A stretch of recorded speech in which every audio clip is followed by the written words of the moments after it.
Avinash institute of education में आप सभी का स्वागत है। मैं हूं अविनाश मिश्रा। आज के इस वीडियो में हम लोग रूपक अलंकार के बारे में गहराई से अध्ययन करेंगे। तो आइए लेक्चर शुरू करते हैं और समझते हैं। सबसे पहले हम लोग रूपक अलंकार की जो परिभाषा होती है उसको समझेंगे। उसके बाद मैं आप लोगों को उदाहरण समझाऊंगा, तो आप बहुत ही आसानी से रूपक अलंकार को सीख जाओगे और समझ जाओगे।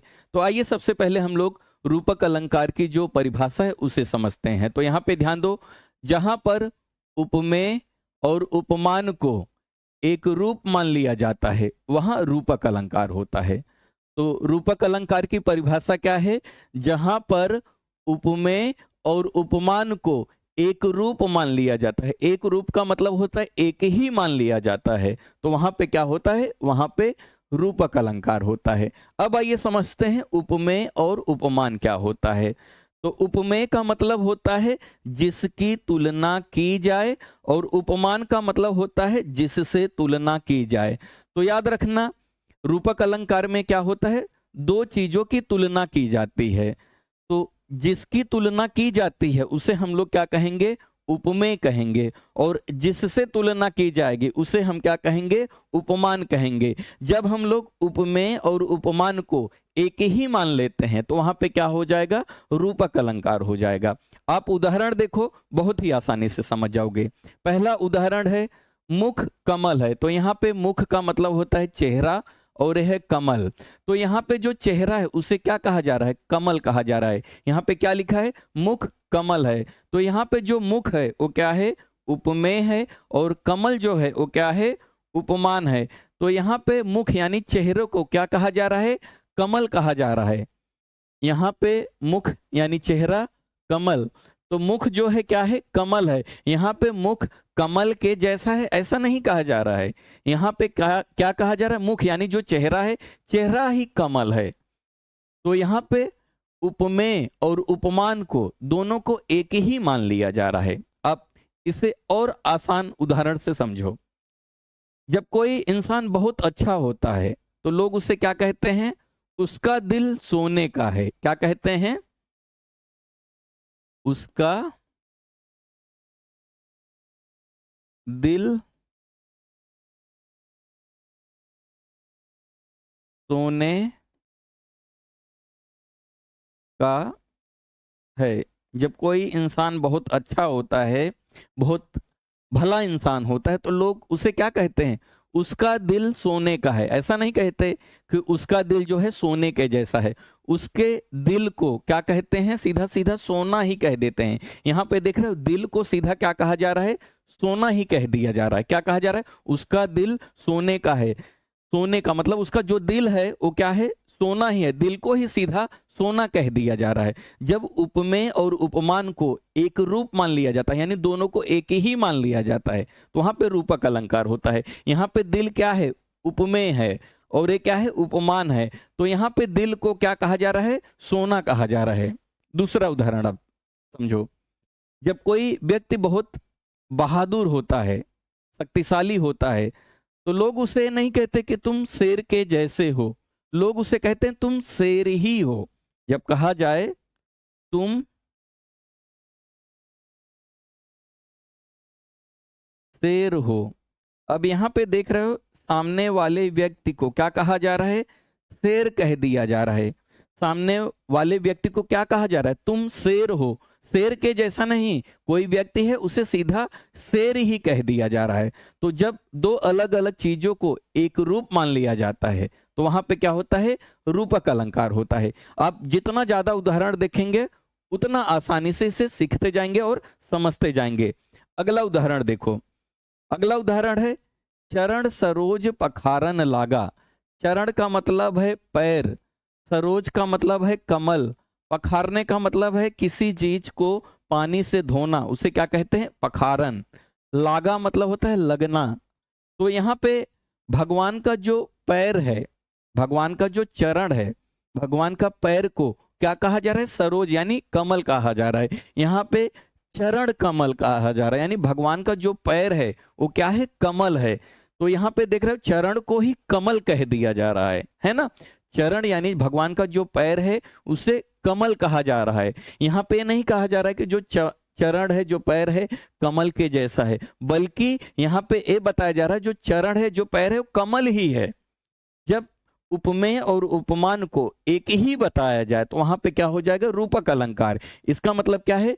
चरण कमल, यानी यहाँ पे भगवान के पैर को कमल बताया जा रहा है। पखारना मतलब यहाँ पे धोया जा रहा है। कोई व्यक्ति है, कोई भक्त है, भगवान का जो पैर है उसे क्या बोल रहा है? चरण कमल, यानी भगवान का जो चरण है वो कमल है, उसे क्या कर रहा है? पखार रहा है, यानी धो रहा है। तो जब उपमेय और उपमान को एक ही मान लिया जाए तो वहां पे क्या हो जाएगा? रूपक अलंकार हो जाएगा। अगला उदाहरण देखो, यहाँ पे क्या लिखा है? पायो जी मैंने राम रतन धन पायो। यहाँ पे राम, भगवान राम को क्या बताया जा रहा है? रतन बताया जा रहा है, खजाना बताया जा रहा है। जो राम को पा गया, भगवान श्री राम को, यानी जो प्रभु को पा गया, वो समझ लो रतन पा गया। यहाँ पे भगवान राम को सीधा सीधा क्या कहा जा रहा है? रतन कहा जा रहा है ना। यहाँ पे भगवान राम को क्या कहा जा रहा है? रतन। रतन का मतलब है गहना, धन, है ना। जो भगवान को पा गया, भगवान श्री राम को पा गया, वो समझ लो कि रत्न पा गया। लोगों के घर में जब बच्चा पैदा होता है तो स्टेटस लोग लगाते हैं, है ना। भगवान की कृपा से पुत्र रत्न की प्राप्ति हुई है, तो यहाँ पे पुत्र को सीधा रत्न कह दिया जा रहा है ना। लोग क्या स्टेटस लगाते हैं? भगवान की कृपा से पुत्र रत्न की प्राप्ति हुई है, तो यहाँ पे पुत्र को सीधा रत्न ही बता दिए जा रहा है ना। इसलिए क्या हो जाएगा यहाँ पे रूपक अलंकार। वैसे ही यहाँ पे पायो जी मैंने राम रतन धन पायो, यानी जो राम को पा गए, समझ लो कि वो धन पा गए, यानी यहाँ पे भगवान श्री राम को क्या कहा जा रहा है? रतन कहा जा रहा है। तो जब दो अलग अलग चीजों को एक ही कहा जाए तो वहां पे क्या हो जाएगा? रूपक अलंकार हो जाएगा। और उदाहरण देखो जो अक्सर परीक्षा में पूछे जाते हैं। अगला उदाहरण है चरण यानी पैर, कमल बंदव हरिराई। मैं भगवान के चरण कमलों की वंदन करता हूं, यानी वंदना करता हूं। तो यहाँ पे पैर, भगवान के चरण को यानी पैर को क्या कहा जा रहा है? कमल कहा जा रहा है। इसीलिए क्या है? रूपक अलंकार है। अगला उदाहरण देखो, आए महंत बसंत। यहाँ पे बसंत ऋतु को क्या कहा जा रहा है? महंत कहा जा रहा है। महंत का मतलब क्या होता है? जैसे कोई साधु होता है तो उसे हम लोग क्या कहते हैं? महंत कहते हैं। तो यहाँ पे बसंत को सीधा सीधा महंत ही कह दिया जा रहा है, इसीलिए क्या है? रूपक अलंकार है। अगला उदाहरण देखो, मैया मैं तो चंद्र खिलौना ले हो। यहाँ पे क्या लिखा है? मैया मैं तो चंद्र खिलौना ले हो। भगवान श्री कृष्ण कहते हैं, हे मैया, हे माता, मुझे चंद्र यानी चंद्रमा को ही खिलौना कह रहे हैं। चंद्र खिलौना यानी चंद्रमा को भगवान कृष्ण क्या कह रहे हैं? खिलौना चाहिए। यहाँ पे चंद्र खिलौना, यहाँ पे चंद्रमा को क्या कहा जा रहा है? खिलौना कहा जा रहा है, यानी चंद्रमा को क्या बताया जा रहा है? खिलौना। तो यहाँ पे उपमेय और उपमान को एक ही मान लिया जा रहा है। भगवान श्री कृष्ण कह रहे हैं, मैया मोरे चंद्र, मैया मैं तो चंद्र खिलौना ले हो, मुझे चंद्रमा ही खिलौना चाहिए, यानी चंद्रमा को सीधा खिलौना कह रहे हैं, इसलिए क्या है? रूपक अलंकार है। अगला उदाहरण देखो, उधो मेरा हृदय तल था एक उद्यान न्यारा। तो यहाँ पे देख रहे उधो, यशोदा माता कहती हैं उधो से, उधो मेरा हृदय क्या था? उद्यान था। यहाँ पे यशोदा माता जो है हृदय को क्या कह रही हैं? उद्यान कह रही हैं। उद्यान का मतलब होता है बगीचा। तो यहाँ पे देख रहे हृदय को सीधा सीधा क्या कहा जा रहा है? उद्यान कहा जा रहा है, इसलिए क्या है? रूपक अलंकार है। शोभा देती अमित, अमित का मतलब होता है बहुत, उसमें कल्पना क्यारियां, यहाँ पे कल्पना को क्यारिया कहा जा रहा है। कल्पना यानी जब लोग सोचते हैं तो उसे हम लोग क्या कहते हैं? कल्पना। और कल्पना को क्या कहा जा रहा है? क्यारियां। क्यारियां का मतलब क्या होता है? जब कोई बगीचा होता है तो उसमें बीच में जो डिवाइडर होता है, इसे डिवाइडर को हम लोग क्या बोलते हैं? क्यारियां। तो यहाँ पे कल्पना को क्या कहा जा रहा है? क्यारियां कहा जा रहा है। हृदय को उद्यान यानी बगीचा कहा जा रहा है, इसलिए क्या है? रूपक अलंकार है। अगला उदाहरण देखो, अगला उदाहरण है, सिंधु सेज पर धरा वधु अब तनिक संकुचित बैठी सी। यहाँ पे सिंधु एक नदी है, सिंधु नदी को यहाँ पे सेज बताया जा रहा है। सेज का मतलब होता है बिस्तरा, बेड, बिस्तरा है ना, बिछौना। जो खूबसूरत मखमली बिछौने होते हैं उसे हम लोग क्या कहते हैं, सेज कहते हैं। सेज का मतलब होता है बेड। तो यहाँ पे सिंधु नदी को क्या कहा जा रहा है, सेज कहा जा रहा है। सिंधु को सीधा सीधा बेड कहा जा रहा है। और धरा, धरा मतलब है धरती, धरती को वधु, वधु यानी दुल्हन। तो यहाँ पे सिंधु को क्या कहा जा रहा है, बेड कहा जा रहा है। धरा को क्या कहा जा रहा है, दुल्हन कहा जा रहा है। वधु का मतलब होता है दुल्हन, धरा का मतलब होता है धरती। तो यहाँ पे देख रहे हो, सिंधु नदी को सीधा बेड बताया जा रहा है, धरा को वधु यानी दुल्हन, धरती को दुल्हन बताया जा रहा है। इसीलिए क्या है, रूपक अलंकार है। आप इसका अर्थ समझ लो, सिंधु सेज पर धरा वधु। सिंधु को क्या बताया जा रहा है, बेड, बिस्तरा बताया जा रहा है ना। एक सिंधु एक नदी है, उसे बेड बताया जा रहा है। धरती है, धरती को क्या बताया जा रहा है, दुल्हन बताया जा रहा है। अब तनिक संकुचित बैठी सी, संकुचित का मतलब होता है सिकुड़ कर बैठना।